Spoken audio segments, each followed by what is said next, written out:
नमस्कार दोस्तों, एग्ज़ाम पाठशाला 2.0 के डेली करंट अफेयर सेशन में आपका स्वागत है। आज हम देखेंगे 1 दिसंबर 2022 का करंट अफेयर। चलिए देखते हैं क्या है आज के करंट अफेयर में। हमारा पहला सवाल है, हाल के एनएसओ की फुल फॉर्म होती है नेशनल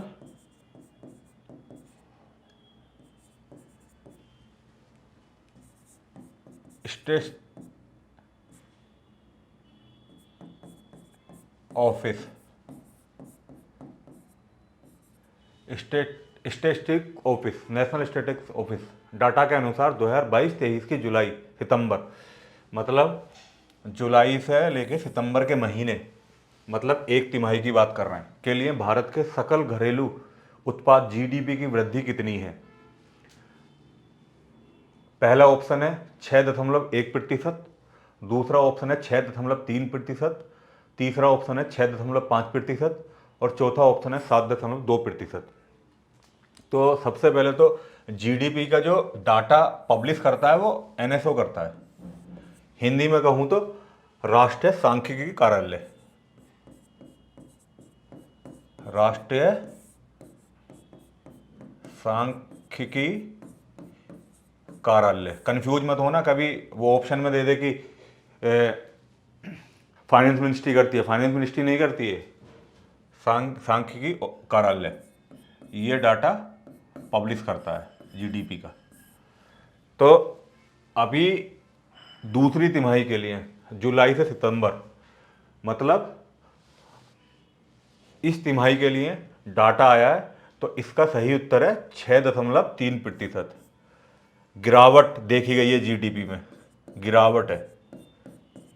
अगर हम इससे पहले क्वार्टर की बात करते हैं, मतलब इससे पहली तिमाही की जो थी अप्रैल से जून की तिमाही,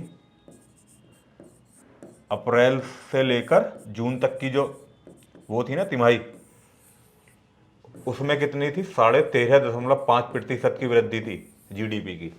तो ये साफ संकेत है कि भारत की जीडीपी की वृद्धि में गिरावट हुई है जुलाई सितंबर क्वार्टर में। ठीक है, तो इसका सही उत्तर है 6.3%। और इस डाटा को पब्लिश कौन करता है? नेशनल स्टैटिस्टिक्स ऑफिस, मतलब राष्ट्रीय सांख्यिकी कार्यालय। अगला सवाल देख लेते हैं। भारत अमेरिका के बीच संयुक्त सैन्य अभ्यास, युद्ध अभ्यास, इसका नाम ही युद्ध अभ्यास है, युद्ध अभ्यास 2022 किस भारतीय राज्य में आयोजित किया जा रहा है? सबसे पहले तो ये ध्यान रखना कि ये इसका युद्ध अभ्यास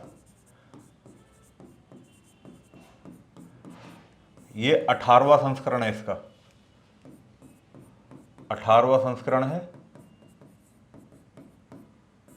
ठीक है, 18वां संस्करण है।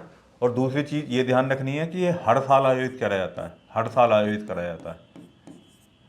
और जो इस साल आयोजित हो रहा है वो हो रहा है कहाँ पे? उत्तराखंड में। तो इसका सही उत्तर है उत्तराखंड में आयोजित हो रहा है। आर्मी अभ्यास है, मतलब सैनिक सेना अभ्यास है, ये सेना अभ्यास, आर्मी एक्सरसाइज है। तो इसका सही उत्तर है उत्तराखंड में आयोजित हो रहा है इस बार भारत और अमेरिका की संयुक्त सैन्य अभ्यास युद्ध अभ्यास 2022। तो इसका ये 18वां संस्करण है और ये कहाँ आयोजित हो रहा है? ये आयोजित हो रहा है उत्तराखंड में। अगला सवाल, हाल के आंकड़ों के अनुसार 2018 से लेकर 20 के दौरान भारत में मातृत्व मृत्यु अनुपात MMR कितना है? पहला ऑप्शन है 130 प्रति लाख जीवित जन्म, बी है 101 प्रति लाख जीवित जन्म, सी है 97 प्रति लाख जीवित जन्म और डी है 85 प्रति लाख जीवित जन्म। अच्छा, ये क्या मतलब है प्रति लाख जीवित जन्म का? मतलब क्या है कि मान लो 1 लाख बच्चे पैदा हुए, 1 लाख बच्चे पैदा हुए, अगर मैं ये कहूं 130 लाख प्रति जीवित जन्म है, तो इसका मतलब है 1 लाख जीवित बच्चे पैदा होने पर 130 माताओं की मृत्यु हो जाती है, मृत्यु हो जाती है। ये समझ रहे हो आप कि अगर 1 लाख बच्चे जीवित पैदा होते हैं तो उन 1 लाख बच्चों पर जो उनकी 130 माताएं हैं उनकी मृत्यु हो जाती है। तो इसका सही उत्तर है 97 लाख प्रति जन्म। मतलब अभी अगर भारत में 1 लाख बच्चे पैदा होते हैं, जीवित बच्चे की बात कर रहा हूं मैं, तो उनमें से 97 की जो माताएं हैं उनकी मृत्यु हो जाती है, 97 की मृत्यु हो जाती है जन्म के टाइम पे। और भारत का जो राष्ट्रीय स्वास्थ्य नीति लक्ष्य था वो कितना था? भारत का राष्ट्रीय स्वास्थ्य नीति लक्ष्य था 100 करना, कि 1 लाख जीवित जन्म पे 100 मृत्यु हो कम से कम। तो ये हमारा राष्ट्रीय स्वास्थ्य लक्ष्य था, राष्ट्रीय स्वास्थ्य नीति का लक्ष्य था। अगर हम बात करते हैं पिछले डाटा की, हमने इसमें क्या अचीवमेंट करी है, तो अगर मैं कहूँ 2014 से लेकर 2016 के मध्य, 2014 से लेकर 2016 के मध्य ये कितना था? ये था 130। तो अगर हमें इस बात में, हमें कहने में कोई संकोच नहीं होना चाहिए कि ये आंकड़े सुधरे हैं, 130 से 97 हो गया है। ठीक है, ये ध्यान रखना। 1 लाख पे 130 मृत्यु थी 2014-15 में, 2014 और 16 के मध्य। अभी ये डाटा आया 2018 और 20 का, तो इसमें लगभग 97 हो गया। और हमारी जो राष्ट्रीय स्वास्थ्य नीति का लक्ष्य था वो 100 से नीचे करना था, तो हमने इस लक्ष्य को पूरा कर लिया। अगला सवाल देख लेते हैं। विश्व बैंक के माइग्रेशन एंड डेवलपमेंट ब्रीफ के अनुसार 2022-23 में भारत में अपेक्षित प्रेषण प्रवाह, मतलब एक्सपेक्टेड रेमिटेंस फ्लो कितना है? तो ये वर्ल्ड बैंक की एक रिपोर्ट है, माइग्रेशन एंड डेवलपमेंट ब्रीफ। इस रिपोर्ट में क्या कहा गया है? इस रिपोर्ट में कहा गया है कि जो एक्सपेक्टेड रेमिटेंस है वो पब्लिश करा गया हर देश का। तो ये भारत में कितना है? भारत में लगभग इस वर्ष 12% की वृद्धि हुई है। इस वर्ष 12% की वृद्धि हुई है। किसमें? एक्सपेक्टेड रेमिटेंस फ्लो में वृद्धि हुई है। और ये बढ़कर कितना हो गया? ये हो गया भैया $100 बिलियन। $100 बिलियन ये हो गया है, $100 बिलियन। तो इसका सही उत्तर क्या है? इसका सही उत्तर है $100 बिलियन। वर्ल्ड बैंक की रिपोर्ट है माइग्रेशन एंड डेवलपमेंट ब्रीफ, उसमें डाटा पब्लिश हुआ है। और भारत के लिए ये अच्छी बात है कि इस वर्ष 12% की बढ़ोतरी हुई है। 12% की बढ़ोतरी के साथ ये टोटल हो गया कितना? $100 बिलियन। तो इसका सही उत्तर है $100 बिलियन। अगला सवाल देख लेते हैं। भारत और किस देश के बीच आर्थिक सहयोग और व्यापार समझौता दिसंबर 2022 में लागू होने वाला है? ए ऑप्शन है संयुक्त अरब अमीरात, बी ऑप्शन है ऑस्ट्रेलिया, सी ऑप्शन है फ्रांस और डी ऑप्शन है श्रीलंका। तो ये आर्थिक सहयोग और व्यापार समझौता है, ये 29 दिसंबर 2022 से 29 दिसंबर 2022 से लागू हो गया है। और किस देश के साथ लागू हुआ है? तो इसका सही उत्तर है ऑस्ट्रेलिया। ऑस्ट्रेलिया के साथ ये आर्थिक सहयोग और व्यापार समझौता 29 दिसंबर 2022 से लागू हो गया। तो इसका सही उत्तर क्या है भाइयों? ऑस्ट्रेलिया। अगला सवाल देख लेते हैं। किस राज्य ने स्नातकोत्तर कार्यक्रम में भाग लेने वाली महिलाओं के लिए प्रतिवर्ष 10,000 रुपये वजीफा प्रदान करने की योजना शुरू की है? ऑप्शन ए है गुजरात, ऑप्शन बी है असम, ऑप्शन सी है तमिलनाडु, ऑप्शन डी है कर्नाटका। स्नातकोत्तर का मतलब है post graduation. Post graduation, post graduation मतलब ऐसी बहनें जो एमए कर रही हैं, एमएससी कर रही हैं या फिर एमटेक कर रही हैं, मतलब जो भी कोर्स पोस्ट ग्रेजुएशन में आते हैं, तो उन सभी लड़कियों को उनके आने जाने के लिए, उनकी किताबों की खर्च के लिए सरकार हर साल 10,000 रुपए का वजीफा प्रदान करने की एक योजना लेकर आई है। और किस राज्य की सरकार लेकर आई है? तो इसका सही उत्तर है असम।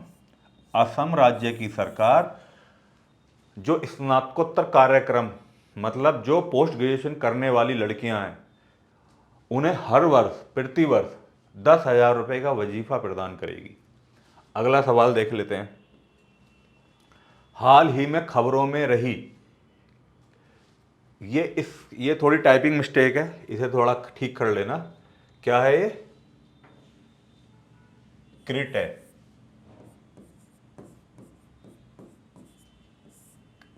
क्रिट पारिक समिति के किस क्षेत्र से जुड़ी है? किस क्षेत्र से जुड़ी है? तो पहला ऑप्शन है क्रिप्टो करेंसी, दूसरा ऑप्शन है गैस मूल्य निर्धारण, तीसरा ऑप्शन है ई वाहन और चौथा ऑप्शन है नदी विवाद। तो अभी हाल ही में एक क्रिट पारिक समिति बनाई गई है, पैनल है, क्रिट पारिक पैनल। तो इसने क्या कहा है कि जो भारत में गैस मूल्य निर्धारण है, गैस मूल्य निर्धारण है,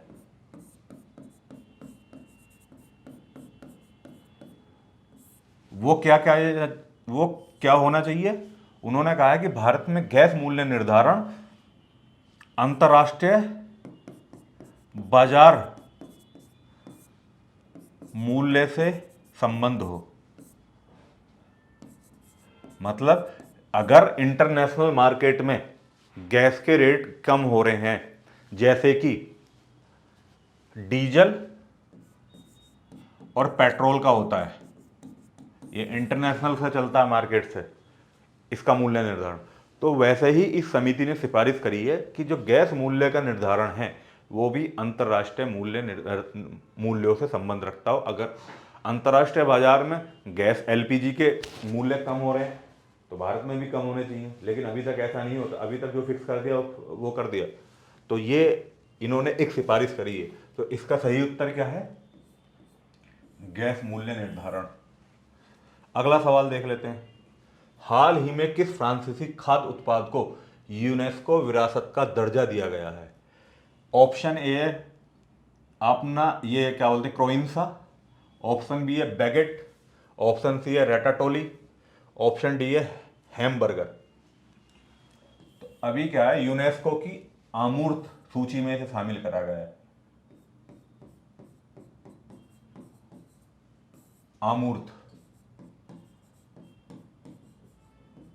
अमूर्त विरासत सूची में शामिल किया गया है। विरासत सूची में इसकी और भी सूची होती है, एक मूर्त होती है, एक अमूर्त होती है, एक पर्यावरण से संबंधित होती है, पर्यावरण महत्व कोई स्थान हो उससे संबंधित दो तीन टाइप की सूची होती है। एक अमूर्त होती है, एक मूर्त होती है, पर्यावरण से संबंधित कुछ होती है। तो अमूर्त विरासत सूची में इस खाद्य पदार्थ को शामिल करा गया और इस खाद्य पदार्थ का क्या नाम है? बैगेट। बैगेट आप समझोगे, ये आप सोचोगे क्या है बैगेट? बैगेट जैसे वो होता है ना बड़ा पाव टाइप का, बेकरी पे बनता है वहाँ, ये फ्रांस में बहुत ज़्यादा फेमस है बैगेट।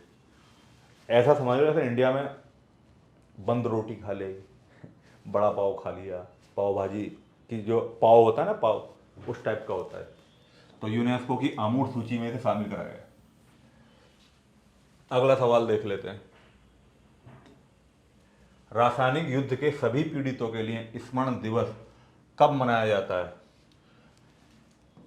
यूनाइटेड नेशन मनाता है इसे।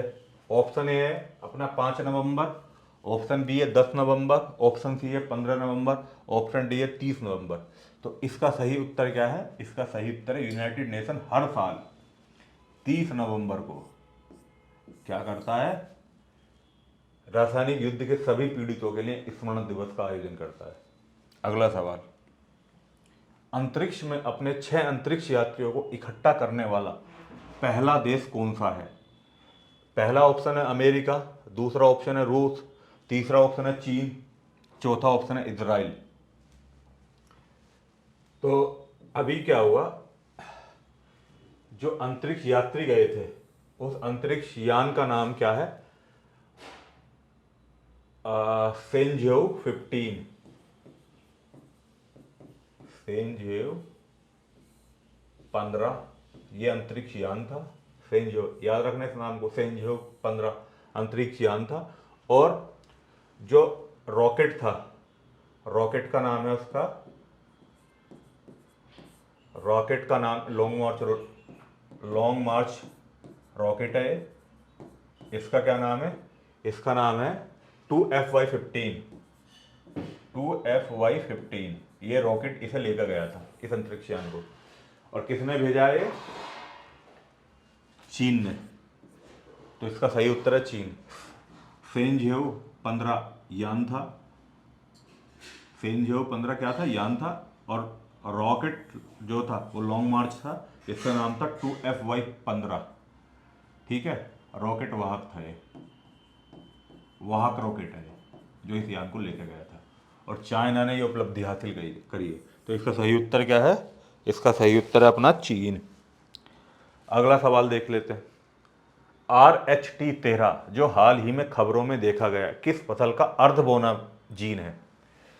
सबसे पहले तो ये देख लेते हैं, RH-13 ये क्या है, ये ऐसा जीन है जो शुष्क मतलब अर्ध शुष्क क्षेत्रों में भी हो सकता है। अर्ध शुष्क क्षेत्रों में भी हो सकता है।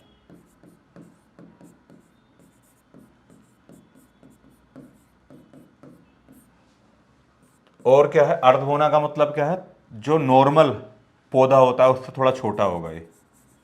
अगर नॉर्मल पौधा इतना बड़ा होता है ना, तो ये इतना बड़ा होगा, इस पे इतने बड़े पे इतना बड़ा हो जाएगा ये। देख लो, अर्थ बढ़िया है मेरी। तो ये किसका है, ये है गेहूं का। सही उत्तर है क्या है, गेहूं। अगला सवाल देख लेते हैं। किस संस्था ने carbon capture utilisation and storage policy framework शीर्षक से एक रिपोर्ट जारी की है। ऑप्शन ए है इसरो, ऑप्शन बी है DRDO, ऑप्शन सी है नीति आयोग, ऑप्शन डी है पर्यावरण वन और जलवायु परिवर्तन मंत्रालय। तो अभी क्या हुआ, ये रिपोर्ट, इसका सही उत्तर है नीति आयोग ने करी है जारी। नीति आयोग ने ये रिपोर्ट जारी करी है। और रिपोर्ट में क्या कहा गया, रिपोर्ट में कहा गया कि जो भाई कार्बन कैप्चर है, कार्बन कैप्चर यूटिलाइजेशन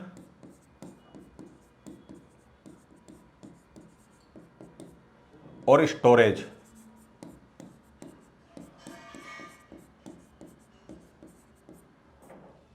की पड़ताल करेगी। ये रिपोर्ट पड़ताल करेगी, कार्बन कैप्चर यूटिलाइजेशन और स्टोरेज की पड़ताल करेगी ये रिपोर्ट। तो इसका सही उत्तर क्या है, किसकी है, नीति आयोग की। ध्यान रखना है इस रिपोर्ट का नाम, carbon capture utilisation and storage policy framework किसका है, नीति आयोग का।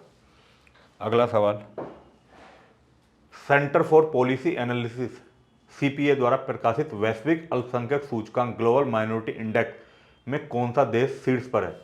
ऑप्शन ए है श्रीलंका, ऑप्शन बी है भारत, ऑप्शन सी है पाकिस्तान, ऑप्शन डी है अफगानिस्तान। ये जो centre for policy analysis CPA, ये पटना में है, पटना बेस्ड संस्थान है। ये संस्थान है पटना में, ये क्या, centre for policy analysis CPA। तो इसने एक सूचकांक जारी करा है, ग्लोबल माइनॉरिटी इंडेक्स। इसमें क्या किया है, इसमें लगभग 110 देशों को शामिल करा है इन्होंने। 110 देशों को शामिल करा है, 110 देशों को शामिल करा है।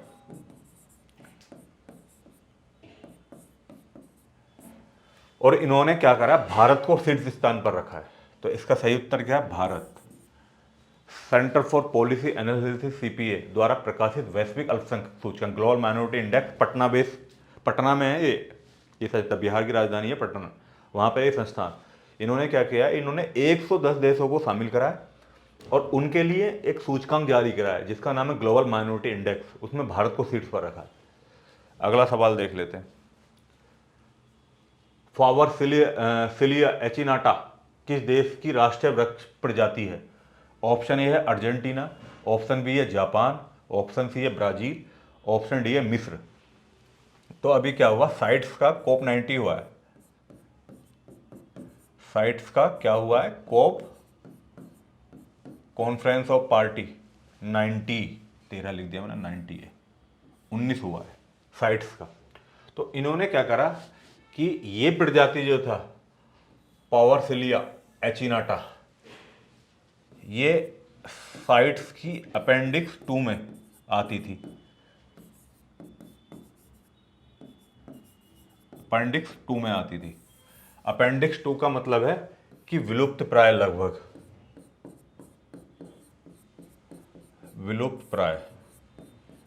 तो इस बार के साइट्स में इस राष्ट्रीय वृक्ष है किसका? इसका सही उत्तर है दक्षिण अफ्रीका, ब्राजील का ये राष्ट्रीय वृक्ष है और विलुप्त प्राय प्रजाति में ही साइट्स के कोप 19 के अपेंडिक्स 2 में से रखा गया अभी भी।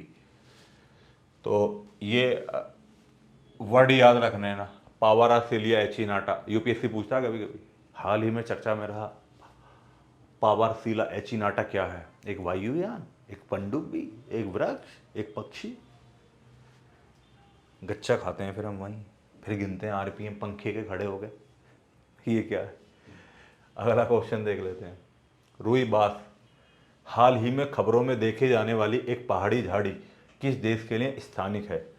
ऑप्शन ए है चीन, ऑप्शन बी है ग्रीस, ऑप्शन सी है दक्षिण अफ्रीका, ऑप्शन डी है ऑस्ट्रेलिया।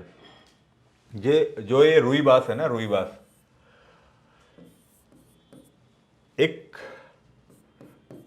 जनजातीय ट्राइब, बहुत पुराने जमाने में ये क्या करते थे, इस झाड़ी का उपयोग जो करते थे ना, वो उपचार आदि में करते थे। उपचार में ऐसा भारत में नीम का उपयोग होता है उपचार में, हल्दी का उपयोग होता है उपचार में, वैसे ये रुई बास एक झाड़ी है और पहाड़ी झाड़ी है। तो इसका एक वो थी जनजाति जो इसका उपयोग करती थी उपचार के लिए। अब ये इतनी फेमस हो गई है कि कई देशों को ये एक्सपोर्ट करी जाती है, कई देशों को ये एक्सपोर्ट करी जाती है। और ये कहाँ पाई जाती है? तो इसका सही उत्तर है दक्षिण अफ्रीका में पाई जाती है रुई बास। ये भी याद रख लेना, हाल ही में चर्चा में रहा रुई बास क्या है? रुई की एक प्रजाति, कपास, इस टाइप से डालता है ऑप्शन यूपीएससी। अगला सवाल, किस राज्य ने हाल ही में प्रदूषण से निपटने के लिए graded response action plan GRAP launch किया है? ऑप्शन ए है पश्चिम बंगाल, ऑप्शन बी है ओडिशा, ऑप्शन सी है राजस्थान, ऑप्शन डी है पंजाब। तो अभी पश्चिम बंगाल इसका सही उत्तर है। पश्चिम बंगाल ने क्या करा है कि graded response action plan GRAP launch किया प्रदूषण से निपटने के लिए। तो इसका सही उत्तर क्या है? पश्चिम बंगाल। अगला सवाल देख लेते हैं। एशिया की सबसे बड़ी स्लम कॉलोनी, सबसे बड़ी नहीं है, दूसरी सबसे बड़ी है, यहां दूसरी कर लो, दूसरी सबसे बड़ी स्लम कॉलोनी धारावी के नवीनीकरण के लिए किस कंपनी ने बोली जीती है? Option A Adani property, Adani group मतलब, ऑप्शन बी है DLF, ऑप्शन सी है टाटा कंस्ट्रक्शन, ऑप्शन डी है श्री नमन डेवलपर्स। तो धारावी है कहाँ? धारावी पड़ता है मुंबई में, धारावी पड़ता है मुंबई में,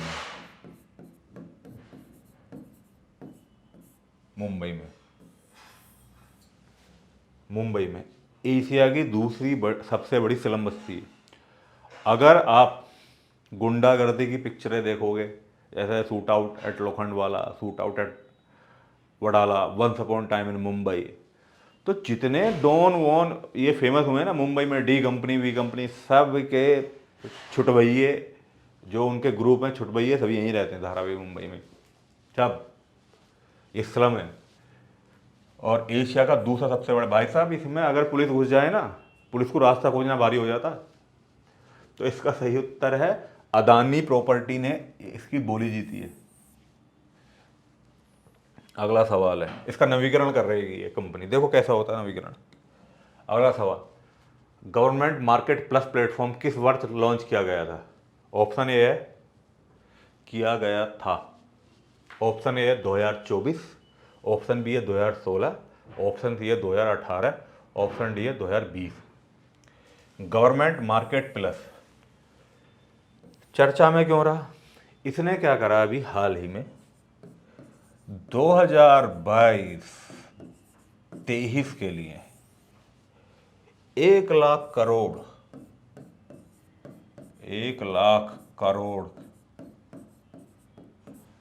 के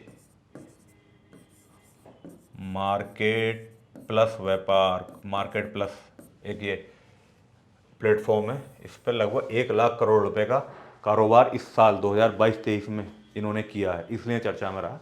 और ये कब आया था? ये आया था अपना 2016 में।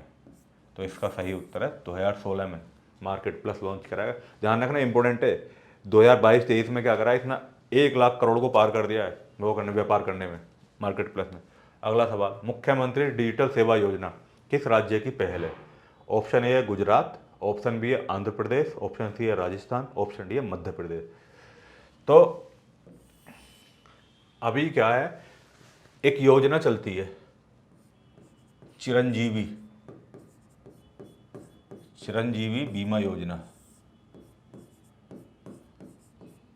चिरंजीवी बीमा योजना चलती है। इसमें क्या कहा गया है चिरंजीवी बीमा योजना में, इसमें रजिस्टर्ड लोग, चिरंजीवी बीमा योजना में जो जिन लोगों का नामांकन है, उन परिवार की महिला मुखिया को,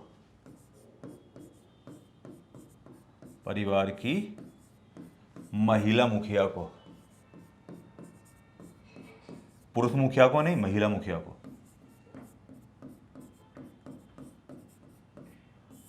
मुखिया को, दूसरी चीज क्या है इसमें कि 3 साल की इंटरनेट कनेक्टिविटी के साथ, मतलब 3 साल तक फ्री नेट इंटरनेट कनेक्टिविटी के साथ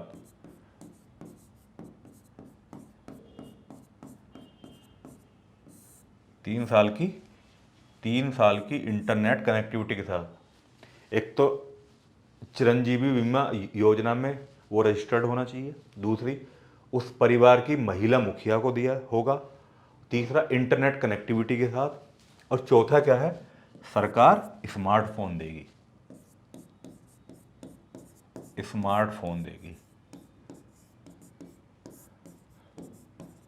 कौन देगी, कौन सी सरकार देगी? तो इसका सही उत्तर है राजस्थान सरकार देगी। राजस्थान सरकार ने मुख्यमंत्री डिजिटल सेवा योजना प्रारंभ करी है और इसकी कंडीशन है कि चिरंजीवी बीमा योजना में रजिस्टर्ड होना चाहिए, दूसरा उस परिवार की महिला मुखिया को, तीसरा 3 साल की इंटरनेट कनेक्टिविटी के साथ, चौथा स्मार्टफोन देगी सरकार, 3 साल तक नेट फ्री देगी। तो किस राज्य ने लॉन्च करी है? तो इसका सही उत्तर है राजस्थान। मुख्यमंत्री डिजिटल सेवा योजना राजस्थान सरकार ने लॉन्च करी है। तीनों कंडीशन मैंने आपको बता दी है, याद रखना। अगला सवाल, संघ लोक सेवा आयोग में अधिकतम कितने सदस्य हो सकते हैं? तो इसका सही उत्तर ऑप्शन ए है 5, ऑप्शन बी है 8, ऑप्शन सी है 10, ऑप्शन डी है 12। अधिकतम मैं बता देता हूँ 10 सदस्य हो सकते हैं। ये सवाल इसलिए मैंने बना दिया क्योंकि 4 सदस्यों ने अभी अपना कार्यकाल पूरा करा है, कार्यकाल पूरा किया है अभी हाल ही में यूनियन पब्लिक सर्विस कमीशन ने। आज की वीडियो में इतना ही, मिलते हैं नेक्स्ट वीडियो में। तब तक के लिए अपना ध्यान रखें और चैनल को लाइक कर दें, सब्सक्राइब कर दें, बेल आइकन को जरूर दबा दें ताकि हमारी लेटेस्ट वीडियो का नोटिफिकेशन आप तक जल्दी पहुंच सके। थैंक यू, जय हिंद।